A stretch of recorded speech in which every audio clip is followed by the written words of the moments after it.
गैर मुल्की मीडिया के मुताबिक जापान ने मनफी शरह सूद की पॉलिसी को ख़त्म कर दिया, जो कि महंगाई के खिलाफ वर्षों पहले नाफिज की गई थी। बैंक ऑफ जापान ने शरह सूद मनफी 0.1% से बढ़ाकर 0 से 0.1% के दरमियान करने का ऐलान किया है।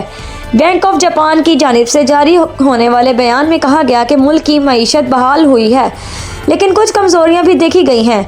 गैर मुल्की मीडिया के मुताबिक जापान में शरह सूद में इजाफे के बाद दुनिया में अब कोई ऐसा ममालिक नहीं बचा जहां शरह सूद मनफी में हो। मनफी शरह सूद का मतलब होता है कि अवाम को बैंकों में पैसा रखने के लिए बैंकों को अदायगी करना होती है। मनफी शरह सूद का इस्तेमाल ममालिक इसलिए करते हैं ताकि अवाम को कम से कम पैसे बैंकों में रखने और ज़्यादा से ज़्यादा पैसे खर्च करने के लिए राग़िब किया जा सके। गैर मुल्की मीडिया के मुताबिक रवा माह के आगाज़ में जापान की बड़ी कंपनियों ने तनख्वाहों में 5.28% इजाफे का ऐलान किया था, जो कि गुज़िश्ता 3 दहाइयों के दौरान होने वाला सबसे बड़ा इजाफा है।